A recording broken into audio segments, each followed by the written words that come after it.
Mic testing, hello. Hello, kabiyahe. Mic testing pa lang naman to. Mailap na po si Kabiyaheng Roger sa camera ngayon na. Ayaw na niya ng mga vlogs. So, nagbabiyahe kami ngayon papunta ng Katiklan kasi nga, syempre, mano-mano na po ngayon ang negosyo namin dahil nagbawas po kami ng mga tauhan. Wala po kaming masyado ngayong maasahan sa trabaho. Kaya mano-mano, back to basic kami ni Kabiyaheng Roger. Dahil ang hina ng negosyo ngayon. Kailangan mag-cross-cutting sa mga gastusin. 2 decades na kaming nagnenegosyo ni Kabiyahe. At ngayon namin naranasan ang sobrang tumal. Tama nga, ang sabi ng mga eksperto noon nung nag-uumpisa pa lang ang pandemic, na matagal talaga ang epekto ng pandemic bago ma-recover ang ekonomiya ng sandaigdigan, mga kagandang buhay. Kaya tuloy, laban lang ang negosyo. Di ba, Kabiyaheng Roger, laban lang? Laban. Bakit ang hina ng boses mo?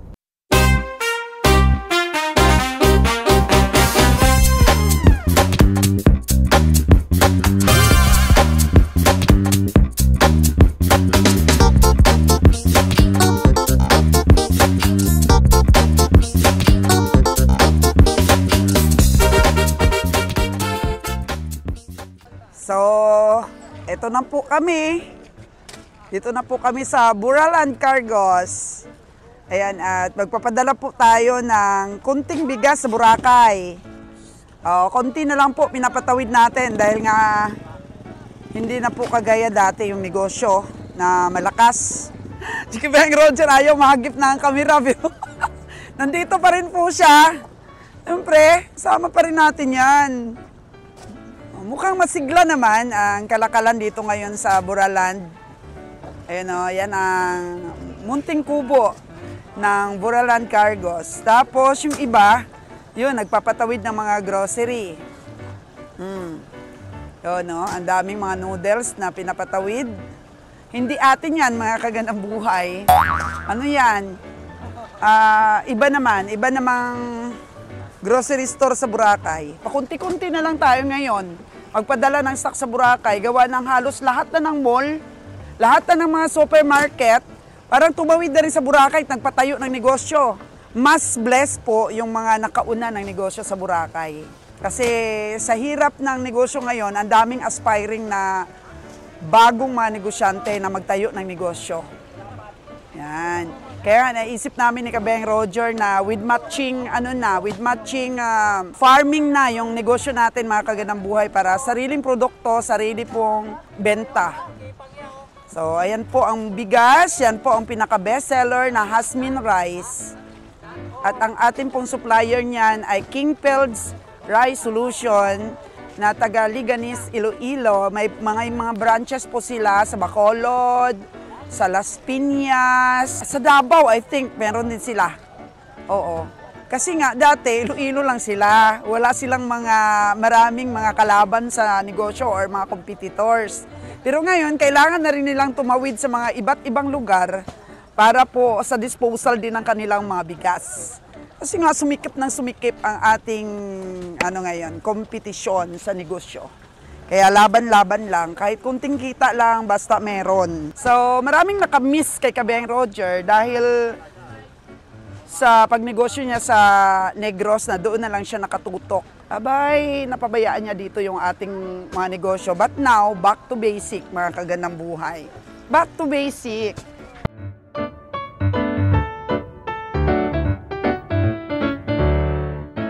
Yun ang hirap ng pagpatawid. May checker po tayo. Ilista talaga yung inaakyat sa pamboat. Kasi aabunuhan ni Bibing yan. Hi ka muna sa vlog natin, Bing! Aabunuhan ni Bibing yan pag nagkamali siya ng lista dyan. I-charge sa kanila pag may nawalang bigas. Tsaka maingat din po ang ating mga cargo boys dahil minsan po nahuhulog ang bigas sa tubig. Oh, no! Malaking controversy din. ang pagpapagawa ng tulay dito sa Boracay, connecting ha, dito sa Katiklan, doon po, connecting to the island. So malaki din pong usapin ang pagpagawa ng tulay. Mawawalan ng trabaho ang ating mga cargo vessel. Oh, busy-busy din sila, oh. Bayad po ng kalahating sakong bigas sa pagpatawid lang ng Boracay is 20 pesos. 20 pesos, pero may discount po kami na konti dahil syempre matagal na po kaming nagkakarga sa kanila. Matagal na kaming suki ng Boraland Cargos. Kaya may ano kami, may discount. Pababaan na po talaga ngayon ang presyo, mga kaganang buhay. Pababaan na talaga. So kung dati po, tumutubo kami ng 100 pesos sa isang bag ng bigas, ngayon po 50 na lang. 50 na lang. So kailangan may iba ka pa pong sources na pinagkukunan po ng income para makapagsweldo tayo ng maayos mga tao natin. May matira din sa atin na konti. Kabayad tayo ng maayos sa renta. Ano ba? So perfect po talaga naisip namin na farming. Kaganang buhay. Kasi nasubukan na rin po ni Ron sa itlog pugo niya, sa itlog alat, bibi, itik. Oh. Kanya-kanya pong karga. Doon kasi banda, mga kaganang buhay, dadalhin yun sa kabilang island, sa Carabao Islands. So mamaya-maya, mga kaganang buhay, oras natin ngayon is alas 8 ng umaga. Mamayang mga lunchtime, darating po ang itlog natin from Batangas. Konti-konti na rin pong itlog ang ino-order natin. Matagal pa maubos. Walang bisitang nagkukonsume ng itlog, hindi kagaya noon.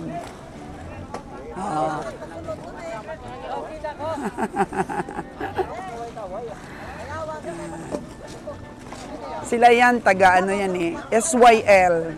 So, ang SYL, mga kaganang buhay, hindi na sila nagtatawid ng mga produkto nila sa Boracay. So, dito na nila dinadrop. Dati kasi, hinahatid nila sa store natin Ngayon, hindi na.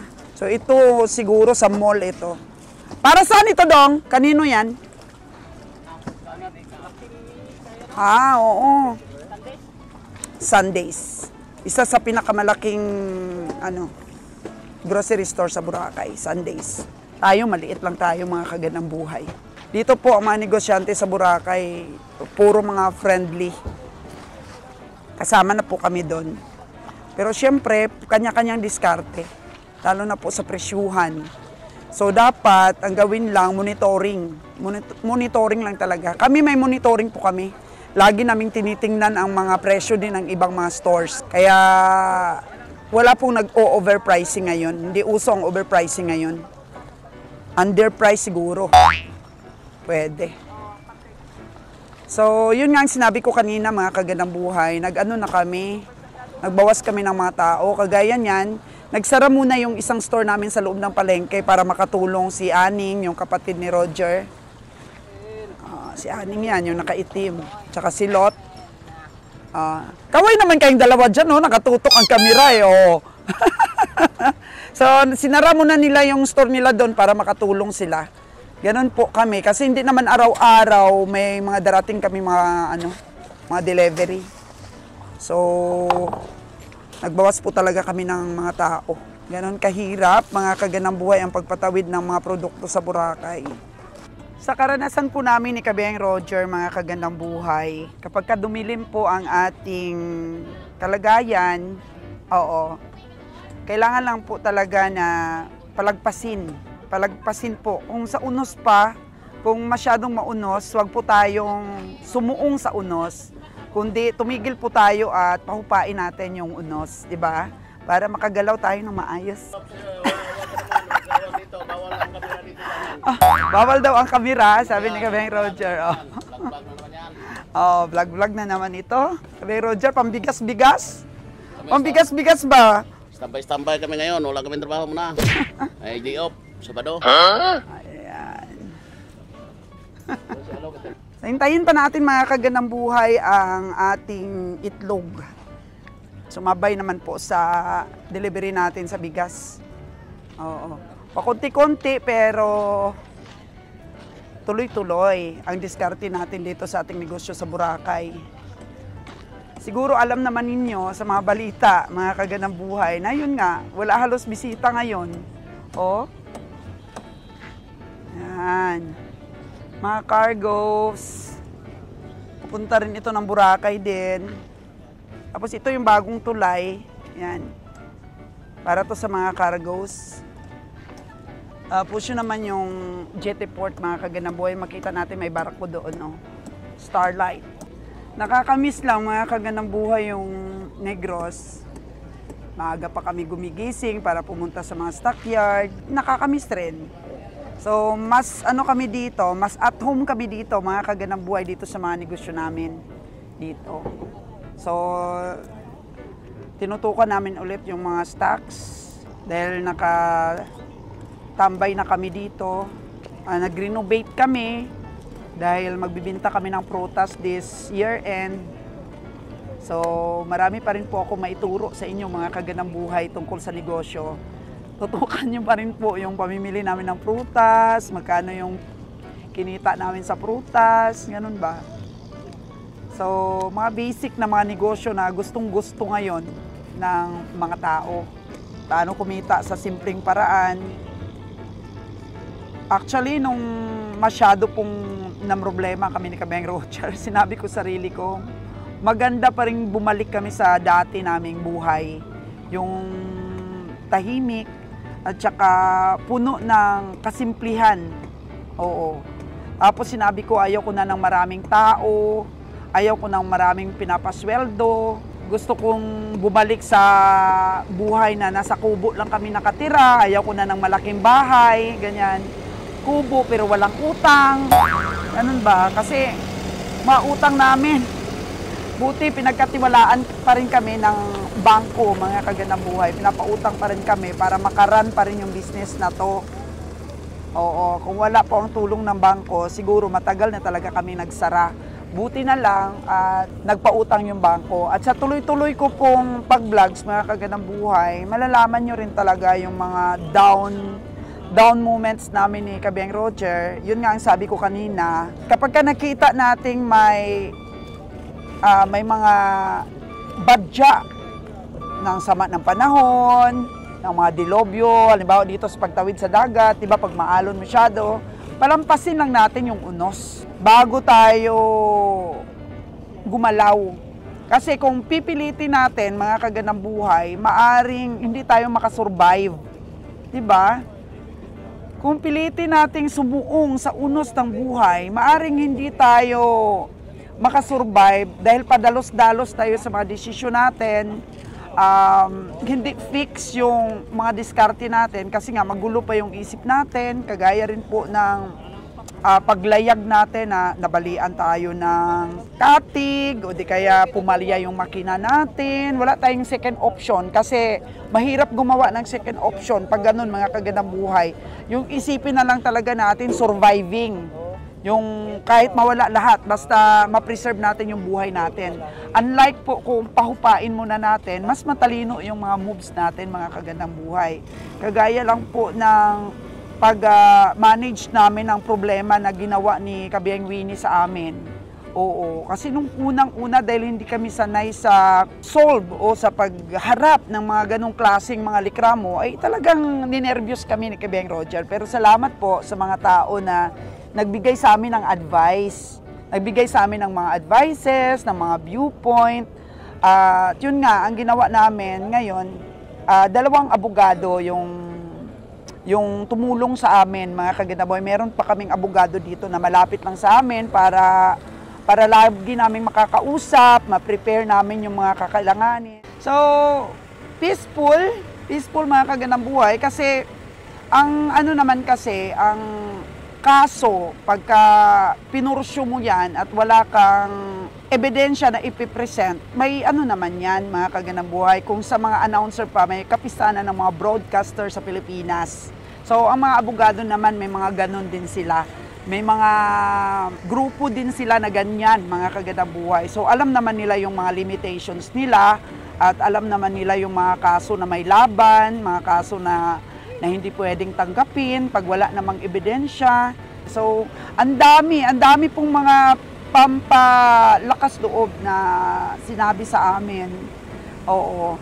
Dahil may mga dapat yan, may mga bases, at saka may mga, yung pinipresent kasi niyan, matibay na ebidensya talaga mga kagandang buhay. Yun.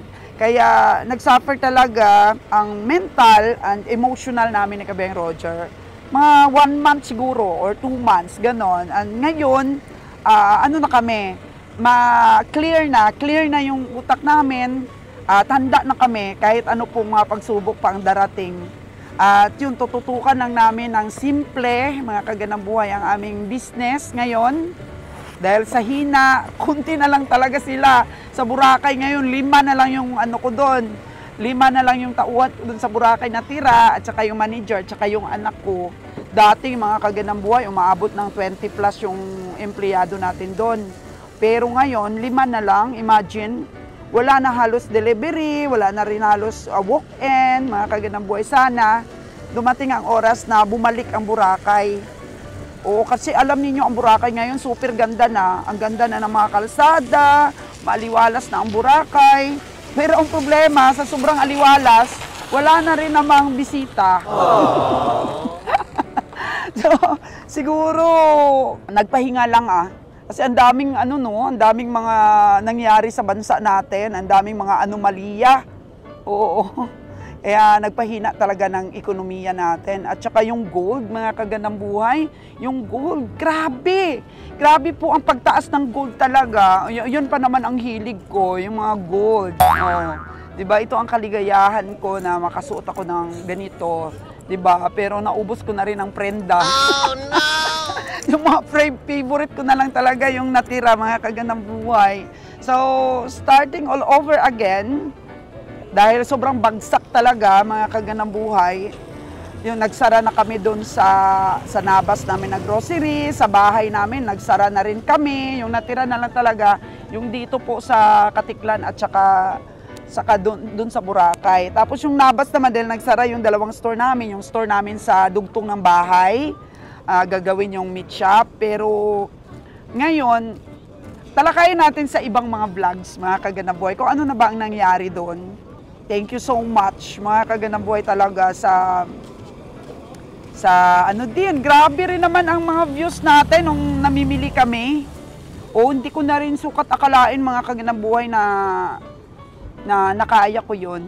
Oo, na ganun kahirap yung naging trabaho ni Kabiang Roger doon, kasama-kasama ako ng mga tao. Pero grabe, sobrang emotional po lahat ng mga tao namin nung umalis kami ng Negros. Pero nandun pa rin naman yung kubo namin.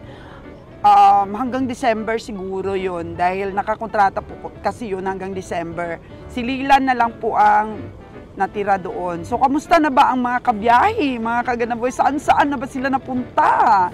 So, ikwento ko sa inyo yan sunod, mga kagandang buhay. Basta, naisip ko lang na ipagpatuloy ko ito paminsan-minsan itong vlogs natin. Kasi marami po talaga nag-message na more inspirational negosyo tips, mga makabuluhang mga ideas, solos gandang buhay, lalo na sa mga OFW natin, para po pag-for-good namin, ganon. Ano pala mga kagandang buhay, no? Yung mga na-vlogs ko na tungkol sa grocery, tungkol sa itlog, mga kung ano-anong mga negosyo namin dito. Marami pa rin nanonood kahit mga 3 years ago, 2 years ago na na-upload na namin. Ang dami pa rin nanonood, mga kagandang buhay. Lifetime pala yun. Yung mga experiences ko na i-share, yung mga practical advice, at saka yung mga motivational ko na mga sinabi, mga kagandang buhay. Kung hindi ka pa hinog sa negosyo, huwag ka muna magnegosyo. Mga ganun ba? So, paano maging hinog ka? Paano mo malaman na hinog ka na sa negosyo? So, yung mga experiences namin na na-apply namin sa negosyo na nag-click, mga kagandang buhay. Thank you so much sa panonood ninyo. Yan po ay puro honest feedback. Puro honest po yan na mga tips and advices sa inyo, mga kagandang buhay. So, lahat yan all in na pinakita ko sa inyo, narinig ninyo, mga kagandang buhay, dumadami at dumadami yung mga views. Oo. kung paano lumaban tayo sa ano ba, sa daloy ng negosyo, sa mga ups and down. So ngayon siguro for 2 decades na nagnegosyo kami, ngayon po talaga siguro nangyari sa amin after pandemic yung sobrang pag-down talaga ng negosyo. Kahit sino po sa Boracay, walang gwapong negosyante. Oo, lahat kami survival rate. Iwan ko lang. Sa mga ano lang sa mga paris ko lang o katulad ko lang na negosyo. Hindi kasama doon yung mga kontraktor. Kasi napaka trending nila yung mga kontraktor, mga anak ng kontraktor, yung kontraktor mismo, yung mga asawa nila. Kasi siguro sila kumita talaga. Pero kami sa mga ganitong negosyo na tradisyonal, oo, meron pa namang customer syempre, pero ang Boracay kasi nakadepende talaga sa bisita, yung lakas ng negosyo dito. Kaya yan lang po muna mga kagandang buhay, kwento-kwentuhan na lang tayo ulit mamaya. O kung ano pa yung mga tips and advices, ano lang kayo, comment lang kayo mga kagandang buhay. Shout out sa mga kaibigan namin online. Oh, grabe, hindi ko sukat akalain, no? Marami na pala kaming friends online. Ang dami na naming naging kaibigan na yung matutuko talaga na concern sa amin. Sir Farmboy, thank you so much. Sir Havillana, Sir Jaden Alexander, o Sir Conrad. Tsaka sino pa? Ang dami. Mamaya, isa-shoutout ko kayo. Shoutout ko kayo sa susunod mga kagandang buhay. Oo, si Sir Robert Chubera, grabe yan. Kagabi, nagchika-chika kami. Hanggang kanina paggising ko sa umaga, chika-chika pa rin kasi magpo-for good na siya. Pero mas maraming oras ang ilalaan niya dito sa Pilipinas. Babalik pa rin naman siya. So, ang daming na-inspire natin. Oo, pero ang importante po, mga kagandang buhay, kahit anong unos nga, laban pa rin tayo. Kasi kahit na ano naman ginagawa natin sa buhay all over the world, mga kagandang buhay, meron naman tayo talagang mga problema, kanya-kanyang mga problema. Nasa pag-handle lang po natin yan. Basta ang importante talaga, sulit pa rin kayong mag-asawa. Oo, sulit pa rin kayo, naniniwala pa rin kayo sa isa't isa, nagsusuporta pa rin po kayo sa isa't isa. Yun po ang tinatawag na peace of mind. Oo, inner peace ng buong pamilya. Kasi suportado, nagkakaisa ang bawat membro ng pamilya, mga kagandang buhay. Yun po ang napaka-importante sa lahat. So for now, babay muna kasi marami pa kaming mga asikasuhin.